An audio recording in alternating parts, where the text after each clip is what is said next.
propulsion engineer named Kyle is on a flight, grappling with the recent, tragic loss of her husband.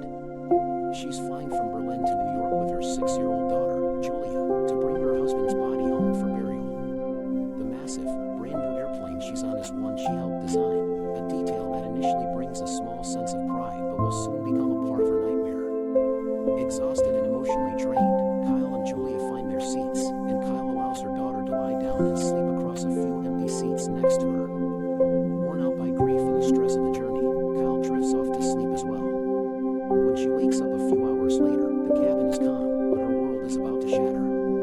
She turns to check on Julia, only to find the seats empty. Her daughter is gone. A wave of panic washes over Kyle as she frantically looks around their seating area. She checks the lavatory, her heart pounding against her ribs with every empty stall she opens. She asks nearby passengers if they've seen a little girl with blonde hair, but they all shake their heads, offering looks of mild concern or annoyance. No one seems to remember seeing her daughter at all. Growing more desperate, Kyle approaches a flight attendant named Stephanie. She explains that her daughter, Julia, is missing and was sleeping right next to her. Stephanie is initially helpful, but a quick search of the immediate area yields nothing. The situation escalates as Kyle becomes more insistent, her voice rising with anxiety. The flight crew, including another attendant named Fiona, tries to calm her down, suggesting Julia might just be exploring the plane. They begin a more organized, but discreet, search of the cabin, but there's still no sign of the little girl. The crew's patience begins to wear thin as Kyle's desperation turns into frantic accusations. She demands they search the entire plane, from the cockpit to the cargo hold, refusing to believe her daughter could simply vanish. The captain, Marcus Rich, is called to handle the situation. He listens to Kyle's story, but his expression is one of professional skepticism. He asks for Julia's boarding pass, but Kyle can't find it. She frantically rummages through her bag, but it's not there. Her daughter's backpack is also missing. The captain then makes a call to the ground staff in Berlin. A few tense minutes later, he returns with a chilling update. According to the airport's records, there is no passenger named Julia Pratt registered on the flight manifest. They claim Kyle boarded the plane alone. The flight crew and the passengers who overhear this exchange now look at Kyle not with sympathy, but with suspicion and pity. They see a grieving woman who has seemingly created a fantasy to cope with her loss. An air marshal on board, Gene Carson, is assigned to watch over Kyle. He's a calm, authoritative figure who tries to reason with her, suggesting she's confused and traumatized. Everyone is now convinced she's having a mental breakdown. The captain even finds an onboard therapist who tries to speak with her, reinforcing the idea that Julia was never there. The gaslighting is immense and suffocating. Kyle is trapped 40,000 feet in the air, surrounded by people who believe she's delusional. Every piece of evidence that could prove her daughter's existence has mysteriously disappeared. It's as if Julia has been erased from reality. But Kyle is a mother. Her instincts scream that her daughter is real and in danger. She knows she isn't crazy. She remembers a small detail.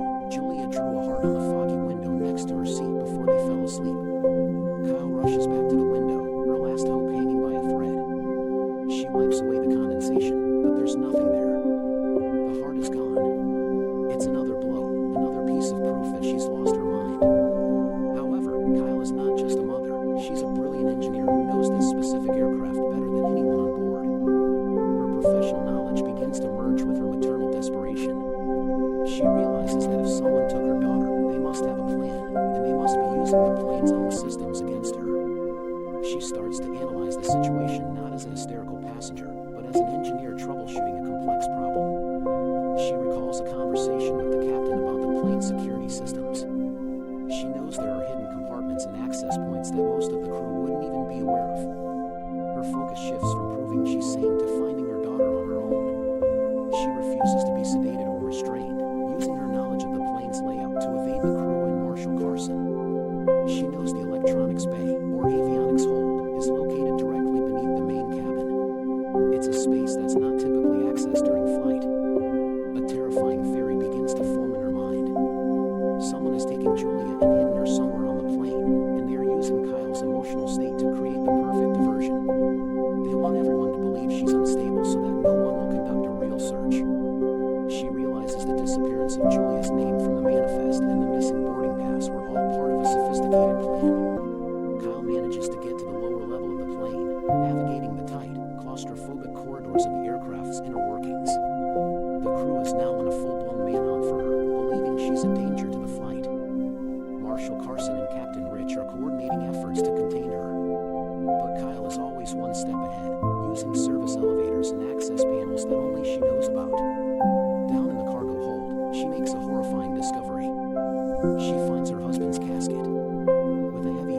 She checks the seals, fearing the worst, but it's untouched.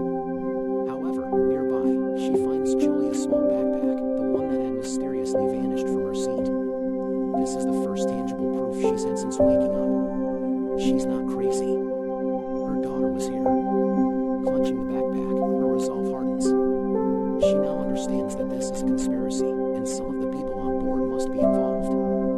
Her suspicion falls on the seemingly helpful flight attendant, Stephanie, and even the calm, authoritative Air Marshal, Carson. She replays their interactions in her head, seeing their feigned sympathy for what it was, a performance. She realizes the person behind this must have known about her job, and the fact that she was transporting her husband's body. They are exploiting her grief and her profession. The motive becomes sickeningly clear. It's about ransom.